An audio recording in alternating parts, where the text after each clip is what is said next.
ఉమ్మడి పశ్చిమ గోదావరి జిల్లాలో టీడీపీ జనసేన సమన్వయంతో పనిచేస్తూ వస్తున్నాయి. అసలు జనసేన పార్టీకి ఎన్ని సీట్లు కేటాయించబోతున్నారు? జనసేన పార్టీ టీడీపీతో ప్రయాణం మొదలుపెట్టిన తర్వాత వారి పార్టీకి ఏమైనా మైలేజ్ వచ్చిందా అనే దాని మీద మనతో మాట్లాడడానికి జనసేన పార్టీ రాష్ట్ర నాయకులు బొలిశెట్టి శ్రీనివాస్ ఉన్నారు. సరే, ఏంటి టీడీపీ జనసేన పొత్తు ఎలా ఉంది? ఇద్దరు కలిసి ఉమ్మడి ప్రణాళికతో ముందుకు వెళ్తున్నారు. జనాల నుండి స్పందన ఏ విధంగా ఉంది? జనం యొక్క అభిప్రాయం మేరకే రాష్ట్రం అభివృద్ధి చెందాలనే ఆలోచనతో కలిసిన పార్టీ తెలుగుదేశం జనసేన పార్టీలు. దాంట్లో ఎలాంటి మార్పులు ప్రజలు మాత్రం చాలా హ్యాపీగా రిసీవ్ చేసుకున్నారు. పార్టీ నాయకుల్ని డెఫినెట్గా ఇద్దరు కలవాలి, ఈ దుర్మార్గమైన పరిపాలన పోవాలి, దుర్తార్ష పరిపాలన పోవాలనే ఆలోచనతో ప్రజలు కూడా ఉన్నారు. ఈ కాన్స్టిట్యూన్సీలో ముందు నుంచి కూడా మేము లోకల్ బాడీ సెలక్షన్ కూడా తెలుగుదేశం పార్టీ జనసేన కలిసి చేసిన సందర్భం ఇక్కడ అంతా ప్రజలందరూ తెలుసు. ఆ దిశగా 10 మంది సర్పంచులను గెలిపించగలిగాం, 4 ఎంపీటీసీలను గెలిపించగలిగాం ఆ రోజుల్లో. అప్పుడంటే నిలబడతాకే భయపడే టైంలో ఈ కాన్స్టిట్యూన్సీలో ప్రజలు మాకు బ్రహ్మరథం పట్టారని చెప్పాలి అలాంటి రోజుల్లో. కానీ ఇప్పుడు ఖచ్చితంగా ఇక్కడ జనసేన టీడీపీ పార్టీ ఎవరికి మ్యాండేట్ ఇచ్చినా ఖచ్చితంగా గెలిచి 100% గెలిచి సీట్లలో మొట్టమొదటి సీట్ తాడేపల్లిగా నేను భావిస్తూ ఉన్నాను. అంటే తాడేపల్లిగూడెం నియోజకవర్గంలో జనసేన పార్టీ అంటే బొలిశెట్టి శ్రీనివాస్, అటువంటిది ఇప్పుడు పొత్తు అయిన తర్వాత పరిస్థితి ఏ విధంగా ఉండబోతుంది? అటు టీడీపీ నుండి కానీ ఇటు పార్టీ నుండి కానీ. ఎందుకంటే మీ క్యాడర్ బొలిశెట్టి శ్రీనివాసే ఎమ్మెల్యే కావాలని కోరుకునే పరిస్థితులు ఉన్నాయి. ఇక్కడ రాష్ట్ర వ్యాప్తంగా కూడా మొదటి సీటు తాడేపల్లిగూడెం అని మీరు చెప్తున్నారు. మరి ఇలాంటి పరిస్థితుల్లో రేపు సీట్ల కేటాయింపు ఏ విధంగా ఉండబోతుంది అనుకుంటున్నారు? అటు నుండి కూడా గట్టి పట్టుబడితే ఏ విధంగా భవిష్యత్తు కార్యాచరణ ఉండబోతుంది? డెఫినెట్గా ఈ సీట్ అయితే జనసేన పార్టీకి ఇస్తారని నేను ఆశిస్తూ ఉన్నాను. ఎందుకంటే నేను ఆశావాహుల్లో ఉన్నాను. ప్లస్ ఈ కాన్స్టిట్యూన్సీలు ఓడిపోయినప్పటి నుంచి కూడా గెలవడానికి ప్రయత్నం చేసిన వ్యక్తి నేను. ఎందుకంటే ఏదో మధ్యలో వచ్చి నేను ఏదో కొంత డబ్బు ఖర్చు పెట్టాను పార్టీ టికెట్ ఏమో నేను అడగట్లా. ఒకసారి పార్టీలో పోటీ చేసి ఓటమి చెందిన తర్వాత ఆ రోజు నుంచి ఒక 10 days గ్యాప్లో మళ్ళీ ఉన్న జన సైనికులకు అండదండలుగా నిలబడి ఈ ఊరిలో కష్ట నష్టాలన్నీ భరించి కరోనా సమయంలో కానీ ఎప్పుడు కూడా ఇంట్లో లేకుండా ప్రజాసేవలో ఉన్నాను నేను. ఖచ్చితంగా నాకు ఎలిజిబిలిటీ ఉందని చెప్పి మా నాయకత్వం కూడా గుర్తించింది. పవన్ కళ్యాణ్ గారు స్వయంగా నాతో మాట్లాడడం జరిగింది. నేను ఆయన ఇక్కడ పోటీ చేయమన్నప్పుడు మీలాంటి బలమైన అభ్యర్థులంతా నాతో పాటు అసెంబ్లీలో అడుగు పెట్టాలని చెప్పి ఆయన చెప్పడం, అదే మా నాదేళ్ల మనోహర్ గారు కూడా నాకు చెప్పారు, శ్రీనివాసం నీ అయిపోయిందమ్మా అన్నీ నువ్వు కథమా చూసుకోమని చెప్పి. అయినప్పుడు కూడా ఉమ్మడి అభ్యర్థిని ప్రకటించాల్సిన అవసరం చంద్రబాబుతో కలిసి ఉంది కాబట్టి మేము ఎక్కడ కూడా అలాంటి విభేదాలు వచ్చి నేను మాట్లాడట్లేదు. ఎందుకంటే శంఖంలో పోతేనే తీర్థం అవుద్ది. అది ఖచ్చితంగా అధిష్టానం నుంచి వచ్చిన తర్వాత మాత్రమే, ఆ లిస్టులో వచ్చిన తర్వాత మాత్రమే ఫైనలైజ్ అవుద్దు. కాబట్టి మనం దాన్ని పరిగణలో తీసుకోకుండా నాకు పార్టీ ఇచ్చిన ఆమోదం ప్రకారం నేను అన్నీ ఆల్రెడీ 1,00,000 మంది జనాన్ని కలిశాను. ప్రతి వ్యక్తిని డోర్ టు డోర్ చేశాను.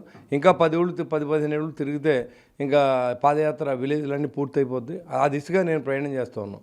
అలాంటప్పుడు నేను జనసేన రాదని అయితే నేను అనుకోవట్లేదు. ఖచ్చితంగా జనసేన పార్టీకి ఇక్కడ వచ్చే అవకాశం ఉంది 100%. మరి ఎవరు ఎలాంటి మాటలు చెప్పినా దాంట్లో ప్రయోజనం ఉండదు. ఎందుకంటే మా కేడర్ ఆశించడం కాదు, నేను కూడా ఆశించాను కదా టికెట్. ఖచ్చితంగా మా కేడర్ అంతా నాకు అండదండలుగా నిలబడ్డారు. ఖచ్చితంగా నేను రావాలనుకోవడం తప్పులేదు. రానప్పుడు కూడా ఖచ్చితంగా మేము ఉమ్మడి అభ్యర్థికి పనిచేస్తాం. దాంట్లో ఏం అనుమానం లేదు, ఎలాంటి సందేహం కూడా లేదు. అంటే ఒకవేళ జనసేన పార్టీకి సీటు కేటాయిస్తే తాడేపల్లిగూడెం నియోజకవర్గంలో విజయకేతనం ఎగరవేస్తే ఏం చేయబోతున్నారు తాడేపల్లిగూడెం నియోజకవర్గానికి? ఈ తాడేపల్లి పట్టణంలో టోటల్ అవుట్లెట్లు అన్నీ క్లోజ్ అయి ఉన్నాయి. అవుట్లెట్లు పూర్తి చేసిన తర్వాత దోమల్లో బెడద నుంచి కాపాడే ఊరిని సెకండ్ సమ్మర్సెస్ ట్యాంక్ అనేది ఈ ఊరు కళ, ప్రజల కళ. నా టైంలో కూడా దాన్ని శాంక్షన్ చేయించడం, టెండర్ పిలిపించి దశ తీసుకొచ్చాం. ఇప్పుడున్నట్టు శాసనసభ్యుడు దాంట్లో డబ్బులు ఆశించడం వల్ల కాంట్రాక్ట్ వెనక్కి పోయింది కాబట్టి ఖచ్చితంగా సెకండ్ సమ్మర్సెస్ ట్యాంక్ నేను చేయిస్తాను. అంతేకాకుండా రోడ్లన్నీ కూడా భ్రష్టు పట్టినాయి. మేము నెగ్గిన 6 నెలల్లోనే అన్ని రోడ్లు కూడా పునరుద్ధరిస్తాం. ఎందుకంటే డబ్బులు ఎలా తెస్తాం, ఏం చేస్తాం అని కాదు. నేను మున్సిపల్ చైర్మన్గా ఈ ఊరిలో మొట్టమొదటి అడుగుపెట్టేటప్పుడు ఏ రోడ్డు లేదు. ఈ బస్ స్టాండ్ వచ్చే రోడ్డు కానీ, రామ్ తులసి రోడ్డు కానీ, బైపాస్ రోడ్డు కానీ, ఈ బైపాస్ రోడ్డు కానీ, మెయిన్ రోడ్లన్నీ కూడా మనం వేయించాం. అంటే చేయాలని సంకల్పం ఉండాలి తప్ప భగవంతుడు ఆశీస్సులు ఖచ్చితంగా ఉంటాయి. ప్రజాసేవ చేయాలి, నిజాయితీగా పనిచేసే వ్యక్తికి భగవంతుడు ఆశీస్సులు ఉంటాయి. ఆ ఆశీస్సులతో ఖచ్చితంగా ఈ రాష్ట్ర ప్రజల యొక్క, ఈ తాడేపల్లి కాన్స్టిట్యూన్సీ ప్రజల యొక్క అభిష్టం మేరకు ఏదైతే ఇటు విలేజ్కి వెళ్ళడానికి మాధవరం దాకా రోడ్ లేదు, అటు మేనవల్లూరు దాకా రోడ్ లేదు, ఇటు వెప్పర్ దాకా రోడ్ లేదు. కాన్స్టిట్యూన్సీలు ఇటు వెళ్ళాలన్నా కూడా మెయిన్ రోడ్డు తప్పితే ఎక్కడ కూడా కౌడేరి నాలుజాల రోడ్డు ఒకటి మా టైంలో మాణిక్యాల గ్రౌండ్గా శాంక్షన్ చేసిన రోడ్డు అది ఇప్పుడు వేయడం జరిగింది. అంతే తప్ప ఈ ప్రభుత్వం వచ్చిన తర్వాత కనీసం మట్టి కూడా పోచట్లేదు. చాలామంది యాక్సిడెంట్లు చనిపోతూ ఉన్నారు, కష్టపడుతూ ఉన్నారు. రైతులను ఆదుకుంటాం. ఏదైతే ఎర్రగాలువ పనులన్నీ కూడా పూర్తిగా పనిచేస్తాం. ఈ రోజు వరకు ఎర్రగాలువ గండ్లు పడిపోయి దాదాపు వేలాది ఎకరాలు మునిగిపోతుంది. అవన్నీ కూడా మేము కంప్లీట్ చేస్తాం, రైతును ఆదుకుంటాం. ఈ కాన్స్టిట్యున్సీలో ఉన్నటువంటి మెయిన్ అన్ని సెకండ్ రిజర్వాయర్ని తీసుకొస్తాం తాడేపల్లిగూడెం పట్టణ ప్రజల కోసం. అంతేకాకుండా ఏదైతే ఎర్రకాలువ జలాశయం నుంచి కోతిగుంట చెరువు నుంచి ఒక స్కీమ్ ఉండేది, కొన్ని విలేజెస్కి 30 గ్రామాలకి మంచినీరు సప్లై చేసేది. ఆ స్కీమ్ ఇప్పుడు పడుకుంది మొత్తం. ఏంటి మీ ఇక్కడ ఉప ముఖ్యమంత్రి ఉన్నారు, మీరు ఇన్ని సమస్యలు చెప్తున్నారు, ఈ 5 ఏళ్లలో అంటే ఎటువంటి అభివృద్ధి జరగలేదంటారా తాడేపల్లిగూడెం నియోజకవర్గంలో? ఖచ్చితంగా నాతో కూర్చోబెట్టి ఉప ముఖ్యమంత్రి నేను డిబేట్లో పెట్టండి, మీరు కావాలంటే నేను ఉంటాను, అతను ఏం మాట్లాడతాడో చూద్దాం. మీకు ఏం చేశారని చెప్తే ధైర్యం ఉందో చెప్పమానండి. రోడ్లో కనీసం మట్టిలో పోడ్చలేదు మీరు. మున్సిపాలిటీ డబ్బు అంతా అవినీతి మయం అయిపోయింది. మున్సిపాలిటీ డబ్బు అంతా మీ కుటుంబ సభ్యులు మీరు తిన్నారు తప్ప ఈ తాడేపల్లిగూడెం కాన్స్టిట్యున్సీ ప్రజలకి ఏమీ జరగలేదని ఖచ్చితంగా చెప్పగలను నేను. ఒక పక్క 99% హామీలు నెరవేర్చేసాం, వైనాట్ 175 అంటూ వైసీపీ సీఎం జగన్ సాక్షాత్తు ముందుకెళ్తున్నారు. మరి ఏంటి టీడీపీ జనసేన పొత్తులో మరి మీకు ఎన్ని సీట్లు రాబోతున్నాయి అనుకుంటున్నారు?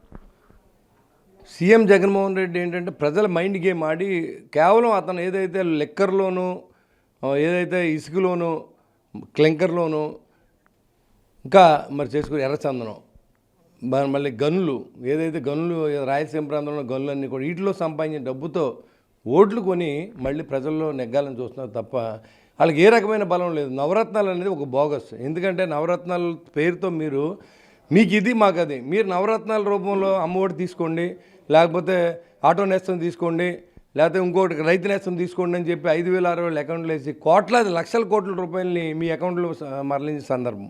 మీకు 60 మంది అనుచరులు ఏంటి, ఏదైతే సాక్షి పేపర్లో ఆ రోజు మెయిన్ రోడ్ పోషించిన వ్యక్తి సజ్జల రామకృష్ణారెడ్డిని తీసుకొచ్చి ఆయన ఇక్కడ మీరు సకల శాఖ మంత్రిని చేసి ఆయనకి ప్రభుత్వ ఖజానా నుంచి డబ్బులు ఇచ్చే సందర్భంలో కానీ, ఇంకా 60 మంది అనుచరులకు మీరు డబ్బులు ఇచ్చే సందర్భం కానీ ప్రజలకు అన్నీ అర్థమవుతున్నాయి. మేము అర్థమయ్యేలా చెప్తాను. గడిచిన 4 సంవత్సరాల నుంచి మీ ప్రభుత్వానికి చోటు లేదు, మీకు ఓటెయ్యం, ఎప్పుడు ఈ ధృతరాష్ట్ర పాలన పోతుందా, దీపావళి చూడండి చిన్నపిల్లలు ఎప్పుడు కాలు చేస్తామా, ఎప్పుడు అయిపోద్దని, అలా ఆంధ్ర రాష్ట్ర ప్రజలు బాబు ఈ దరిద్రం ఎప్పుడు వెళ్తుంది, ఎప్పుడు మనం ఈ ప్రభుత్వాన్ని సాగనంపాలనే ఆలోచనతో ఉన్నారనే సందర్భాన్ని మీకు తెలియజేస్తాం. భీమవరం పర్యటనలో కూడా సీఎం జగన్ పవన్ కళ్యాణ్ని పర్సనల్గా టార్గెట్ చేశారు, చాలా వ్యక్తిగతంగా మాట్లాడారు. ఈ వ్యాఖ్యల్ని ఇటువంటి విమర్శల్ని జనసేన పార్టీ ఏ విధంగా తీసుకుంటారు? భీమవరం అనేది అసలు క్వశ్చన్ లేదు. 100% అక్కడ జనసేన పార్టీ జెండా ఎగరవైపోతుంది.